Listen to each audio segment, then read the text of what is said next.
Hello guys! Kakabalik ko nga lang dito sa Dubai kahapon, January 21, 2025. At may mga kababayan nga tayong nakasabay ko sa eroplano na nakilala ako. Shout out kay Ma'am Annelyn, Ma'am Lads at kay Ma'am Glory. Magbibigay lang tayo ng update para sa mga kababayan nating OFW na babalik na sa ibang bansa. Lalong-lalo na sa mga OFW na taga Kuwait. Dahil guys, hinahanap ito sa inyo kapag mag-check-in kayo.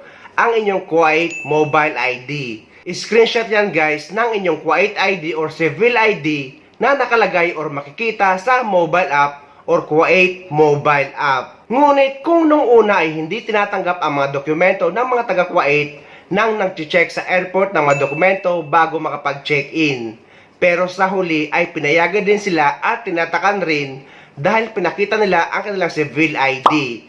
Ito yung actual ID na makikita lang din sa Kuwait Mobile App. At ang Civil ID na rin ang nagsisilbing visa ng mga OFW sa Kuwait. Parang katulad lang din dito sa UAE na ang Emirates ID namin ang nagsisilbing visa na namin dito sa United Arab Emirates. So, ang mga dokumento na hinahanap sa isang documented OFW na pupunta or babalik sa ibang bansa ay ang inyong UWC, valid visa, passport, at ang inyong ticket. At huwag niyong kakalimutan mag-register sa e-travel departure card dahil tinatanong yan sa immigration. Kung hindi naman kayo tanungin ay nakikita na nila sa system kung may registration kayo o wala. Paalala din sa mga OFW na dapat tinatanong nyo ito, ang terminal fee cash refund. Dahil iilan lang sa mga staff ang sasabihin ito sa inyo. Dahil kapag katapos nyo mag-check-in, ang sasabihin agad nila ay dumiretso na kayo sa immigration dahil napakaraming pila. Kaya huwag nyong kakalimutan tanungin ang inyong terminal fee cash refund. Doon lang naman yan kinukuha sa kahiliran ng check-in counter doon sa gilid. Dahil sayang din ang 550 pesos na terminal fee cash refund kapag Emirates Airlines kayo. At sa NAIA Terminal 3 ako sumakay.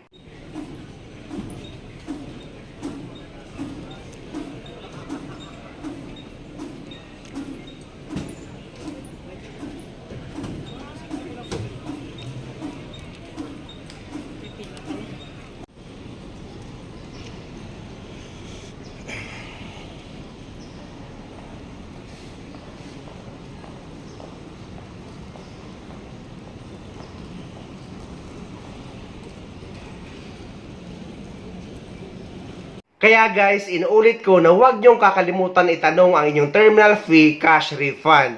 Dahil base sa obserbasyon ko sa mga OFW, na kapag sinabihan sila na dumiretso na sa immigration dahil nga napakaraming pila, ay dali-dali naman sila pumunta agad sa immigration. Nakalimutan na nilang tanongin ang kanilang terminal fee cash refund. May ibang staff naman na sasabihan kayo na may makukuha kayong cash refund. So kung hindi kayo sabihan, dapat aware kayo na tanongin ito sa kanila. Take note din na dapat may 3 copies kayo ng inyong printed OVC. Dahil staff mismo ang nagpapaalala niyan sa inyo. Dahil yung isa upon check-in ay kukunin ang isang kopya at yung isang kopya naman ay kukunin din kapag nag-claim kayo ng inyong cash refund. Karamihan kasi sa mga OFW na mag-claim ng cash refund, pinapunta pa doon sa may nagzi-xerox sa NAIA. So, malaking abala yon. At yung pang-3 copy or yung pang-3 kopya ay yun naman ang titingnan sa immigration. So, ayun guys, sana may nakuha kayong idea at sana nakatulong ang video na ito sa inyo.